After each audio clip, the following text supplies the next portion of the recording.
Praise the Lord. जय मसीह की। जैसे कि मसीह की सही शिक्षाओं में और एमएमबी ग्रुप के साथ और जिस तरह से मसीह की सही शिक्षाएं जो कि दुनिया में बताई जा रही हैं और सिखाया जा रहा है, उन सब को लेकर मैं आप लोगों के सामने आई हूँ। जैसा कि आज हम देखेंगे कि पवित्र आत्मा का मकसद क्या है, और ये जानना बहुत ही ज़रूरी है। एक विश्वासी को मसीह के पवित्र आत्मा के मकसद को पहचानना बहुत ज़रूरी है। जैसा कि हर एक विश्वासी को जो कि बाइबल पढ़ता है उसे मालूम होगा कि लूका 17 उसमें 1 में क्या लिखा है। फिर उसने अपने चेलों से कहा, यीशु मसीह ने अपने चेलों से कहा, हो नहीं सकता कि ठोकरें ना लगे, परंतु हाय उस मनुष्य पर जिसके कारण वे आती हैं। पर प्रभु यीशु मसीह ने कहा था, ऐसा नहीं है कि तुम्हें ठोकरें ना लगे, लेकिन ठोकरें लगनी तो है ही, लेकिन उस मनुष्य के लिए हाय जिसके कारण ठोकर लगती है। क्योंकि वो मनुष्य, चाहे वो मैं हूँ या एक टीचर, एक पास्टर जो कि परमेश्वर के वचन को बांटता है, अगर वो सही शिक्षा में, सही परमेश्वर की आज्ञा में नहीं दे रहा परमेश्वर का वचन, तो वो उसके लिए अच्छा नहीं। क्योंकि परमेश्वर नहीं चाहता कि मनुष्य को ठोकर लगे। जैसा कि हम जानते हैं कि परमेश्वर का आत्मा, पवित्र आत्मा जो कि शुरू से है, आदि से है। जैसा कि हम देखते हैं उत्पत्ति 1 और 2 में इस तरह से लिखा है कि परमेश्वर का आत्मा जब पृथ्वी बेडोल थी, जब पृथ्वी किसी शेप में नहीं थी, उस समय की बात है, जहाँ पर इस तरह से लिखा है कि पृथ्वी बेडोल और सुनसान पड़ी थी और गहरे जल के ऊपर अंधियारा था, तथा परमेश्वर का आत्मा जल के ऊपर मंडराता था। पवित्र आत्मा तब भी था और आज भी मेरे और आपके पास है। एक विश्वासी को जब वो विश्वास कर लेता है तो उसके पास पवित्र आत्मा होता है, जिसका बयान पौलुस ने इस तरह से इब्रानियों की पत्री 12 और उसकी 14 में लिखा है, तो मसीह का लहू जिसने अपने आप को सनातन आत्मा के द्वारा, वो आत्मा जो कि सृष्टि के आरंभ से है, वही पवित्र आत्मा जो कि के द्वारा परमेश्वर के सामने निर्दोष चढ़ाया, तुम्हारे विवेक को और मरे हुए कामों को क्यों ना शुद्ध करेगा, ताकि तुम जीवते परमेश्वर की सेवा करो। तो वही पवित्र आत्मा जो हमें उद्धार पाने के बाद मिलता है, और उसका मकसद को हमने जानना बहुत ज़रूरी है। जिसका प्रूफ जो है हमें मिलता है कि पवित्र आत्मा था उस समय, जिस समय यीशु ने बपतिस्मा लिया, जिसको हम देखेंगे कि मरकुस 1 और 10 आयत में इस तरह से लिखा है कि जब वह जल से निकलकर ऊपर आया तो तुरंत उसने आकाश को खुलते और आत्मा को कबूतर के समान अपने ऊपर उतरते देखा, और यह आकाशवाणी हुई, तू मेरा प्रिय पुत्र है, तुझसे मैं प्रसन्न हूँ। तो पवित्र आत्मा उस समय भी था। उस समय हमें तीनों देखने को मिलते हैं। जहाँ पर जब यीशु मसीह बपतिस्मा ले रहे थे तो यीशु मसीह भी थे, पवित्र आत्मा भी वहाँ पर था, और पिता की आवाज़ भी थी, पिता की प्रेजेंट भी थी। तो तीनों व्यक्ति एक साथ वहाँ पर थे जब हम देखते हैं कि यीशु मसीह ने बपतिस्मा लिया। और इसके लिए यूहन्ना में इस तरह से लिखा है कि यूहन्ना 15 में हमें इस तरह से मिलता है कि जहाँ पर यहाँ इस तरह से लिखा है 26 आयत में, यूहन्ना 15 उसकी 26 आयत में लिखा है, परंतु जब वह सहायक आएगा, यीशु मसीह ने कहा कि परंतु जब वह सहायक आएगा जिसे मैं तुम्हारे पास पिता की ओर से भेजूंगा, और अर्थात सत्य का आत्मा जो पिता की ओर से निकलता है, तो वह मेरी गवाही देगा। परमेश्वर का आत्मा जो कि पवित्र आत्मा आज पृथ्वी पर है, पवित्र आत्मा जो यीशु मसीह ने कहा कि मेरे जाने के बाद जो सहायक आएगा, वो पवित्र आत्मा। और जब एक व्यक्ति था जिसने इस बात को सुना कि उद्धार क्या है, नया जन्म क्या है, जब हम नया जन्म पा लेते हैं तो उसके बाद पवित्र आत्मा मिलता है, तो वो रात को आया। निकोदेमस नाम का व्यक्ति जो कि रात को यीशु मसीह के पास आकर कहने लगा कि यीशु मसीह ने उससे कहा, मैं तुझसे, यीशु ने उसको उत्तर दिया, मैं तुझसे सच सच कहता हूँ कि यदि कोई नए सिरे से ना जन्मे तो परमेश्वर का राज्य देख नहीं सकता। तो ये सवाल था उसके अंदर कि एक मनुष्य जब बूढ़ा हो गया है तो वो कैसे माता के गर्भ में जा सकता है। लेकिन यीशु मसीह ने उसे उत्तर दिया, यीशु ने उत्तर दिया, मैं तुझसे सच सच कहता हूँ कि जब तक कोई मनुष्य जल और आत्मा से ना जन्मे तो वह परमेश्वर के राज्य में प्रवेश नहीं कर सकता। आज हर एक व्यक्ति जो कि स्वर्ग जाने की इच्छा रखता है, हर एक पृथ्वी का व्यक्ति वो स्वर्ग जाने की इच्छा रखता है। यहाँ तक कि जो क्रिश्चियन परिवार में पैदा होते हैं वो भी कहते हैं कि हम स्वर्ग जाएंगे क्योंकि हम यीशु पर विश्वास करते हैं। लेकिन जब तक हम नए जन्म को नहीं पाएंगे और पवित्र आत्मा के मकसद को नहीं जानेंगे तब तक हम उसके राज्य में प्रवेश नहीं कर सकते। तो पवित्र आत्मा का मकसद क्या है हम इसे देखेंगे। आगे हम देखेंगे कि पवित्र आत्मा जो है वो एक वरदान है। वो वरदान, और उस वरदान के द्वारा वो बताता है कि किसको क्या क्या कार्य करने हैं। जैसा कि हम देखते हैं कि आत्मिक वरदान है।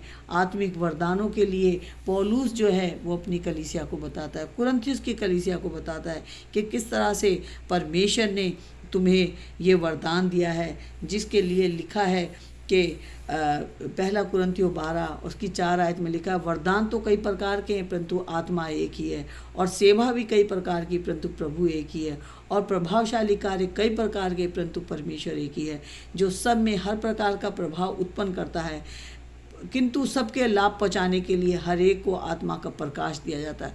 पवित्र आत्मा की मर्जी है वो किसको क्या कार्य करने के लिए दे, क्योंकि कार्य तो बहुत तरह के हैं। हम आगे भी देखेंगे, हमें पता चलता आगे भी इसी बाप पहला कुरिन्थियों 12 और उसकी हम 27 आयत से देखेंगे कि किस तरह के पवित्र आत्मा ने जो है लोगों को गिफ्ट दिए हैं। और वो गिफ्ट है कि इसी प्रकार सब मिलकर मसीह की देह हो और अलग अलग उसके अंग हो, और परमेश्वर ने कलीसिया में अलग अलग व्यक्ति नियुक्त किए हैं। प्रथम प्रेरित, दूसरे भविष्यद्वक्ता, तीसरे शिक्षक, फिर सामर्थ्य के काम करने वाले, फिर चंगा करने वाले, उपकार करने वाले और प्रबंध करने वाले, और नाना प्रकार की भाषा बोलने वाले।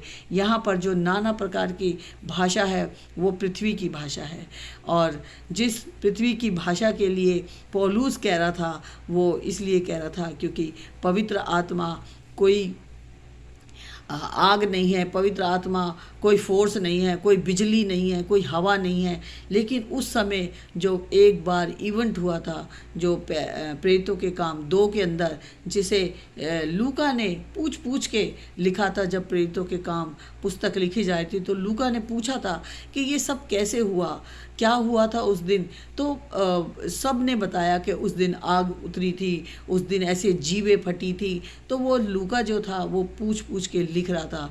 लेकिन ये पवित्र आत्मा जो है कोई एक व्यक्ति है, ना कि हवा और बिजली और करंट, ऐसा नहीं है। लेकिन पवित्र आत्मा वो चाहता है कि मनुष्य उसके अंदर वो गुण प्रकट करना चाहता है, क्योंकि पवित्र आत्मा की इच्छा जो है वो ये है कि मनुष्य उसे शोकित ना करे। जिस तरह से इफिसियों 4 और उसकी 30 में लिखा है, परमेश्वर के पवित्र आत्मा को शोकित मत करो जिससे तुम पर छुटकारे के दिन के लिए छाप दी गई है।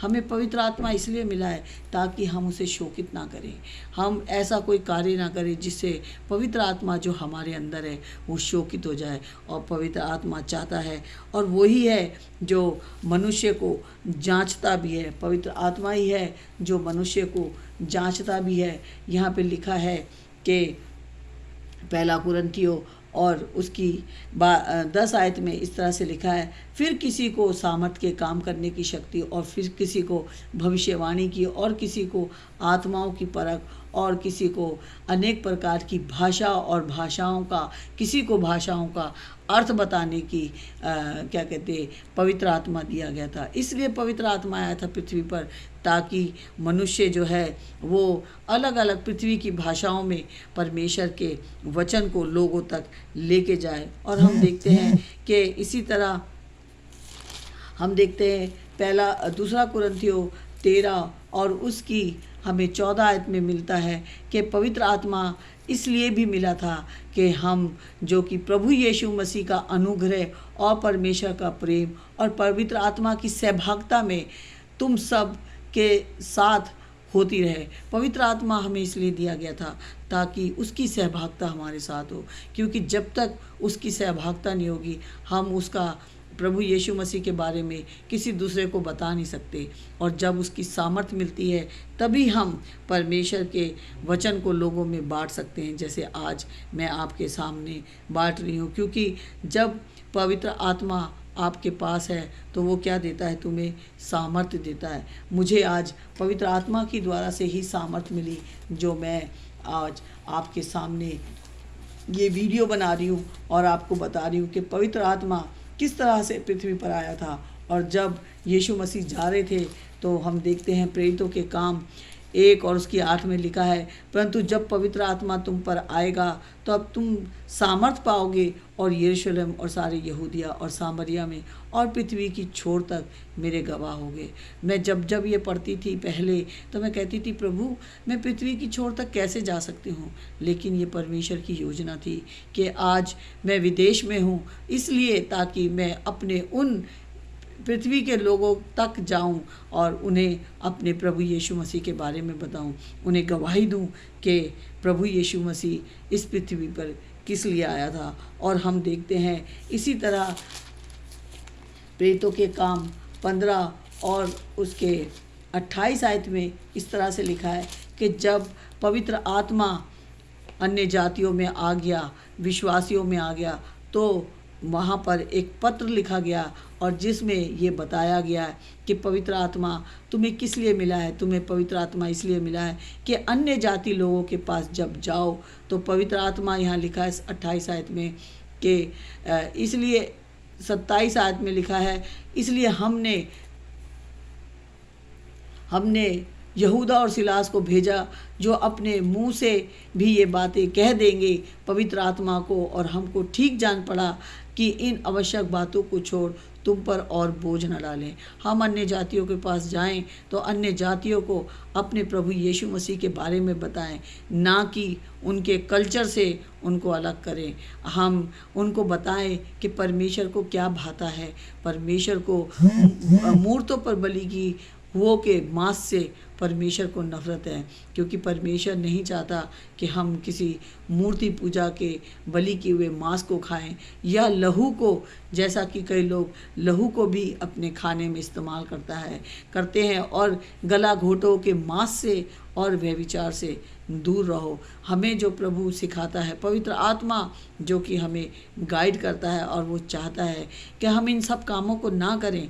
अगर हम सब इन कामों को करते हैं तो हम क्या करते हैं, अब पवित्र आत्मा को शोकित करते हैं। इसलिए तो लिखा था इफिसियों 4 और 30 में, जो कि तुम्हें छुटकारे के लिए दी है, जो कि छुटकारे के लिए मुझे और आपको मिली है, तो हम उसे शोकित ना करें। हम अगर उसे शोकित नहीं करेंगे तो हम किसके समान हो जाएंगे, जैसा कि दानियल की पुस्तक में लिखा है। दानियल और उसके यहाँ पे देखते हैं दानियल और उसके 12 और 3 में क्या लिखा है, तब सिखाने वालों की चमक आकाशमंडल की सी होगी और जो भूतों को धर्मी बनाते हैं वे सर्वदा तारों के समान प्रकाशमान रहेंगे।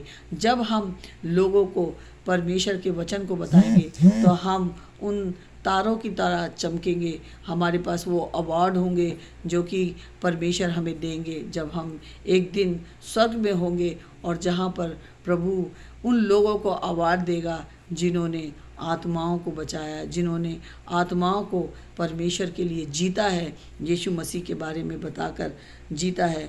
क्योंकि पवित्र आत्मा हमें इसी मकसद के लिए दी गई थी, और पवित्र आत्मा का काम का मकसद यही है। जिस तरह से हम देखते हैं पहला पतरस और उसके 4 और 11 में इस तरह से लिखा है कि यदि कोई बोले तो ऐसा बोले मानो परमेश्वर का वचन है। यदि कोई सेवा करे तो उस शक्ति से करे जो परमेश्वर देता है, जिससे सब बातों में यीशु मसीह के द्वारा परमेश्वर की महिमा प्रकट हो। महिमा और राज्य युगान युग उसी का है। आमीन। क्योंकि पवित्र आत्मा की आप जीव हैं, मैं जीव हूँ। पवित्र आत्मा के बारे में कौन बताएगा जब तक मैं और आप लोगों को अपने प्रभु यीशु मसीह के बारे में नहीं बताएंगे। तो पवित्र आत्मा क्या है? मैं उसकी जीव हूँ, पवित्र आत्मा की जीव हूँ। जब मैं किसी को ये चेतावनी देती हूँ, लोगों को यीशु मसीह के बारे में बताती हूँ, क्योंकि पौलुस भी जो है अपने लोगों को चेतावनी देता था।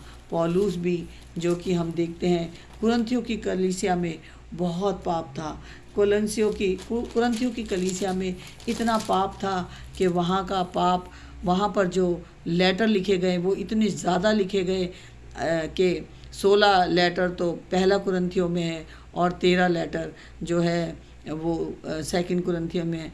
यानी कि 29 लेटर पौलुस ने लिखे, क्योंकि पौलुस जानता था कि उस कलीसिया में बहुत ज़्यादा पाप है। और जिसको इस तरह से लिखा है कि पहला कुरिन्थियों 10 में लिखा है, हे भाइयों, मैं नहीं चाहता कि तुम इस बात से अनजान रहो कि हमारे सब बाप दादा बादल के नीचे थे और सब के सब समुद्र के बीच में से पार हो गए। जिस टाइम पौलुस बता रहा था उस समय पौलुस के हाथ में बाइबल नहीं थी, लेकिन मैं और आप आज बहुत मुबारक हैं जो हम इस बात को पढ़ रहे हैं।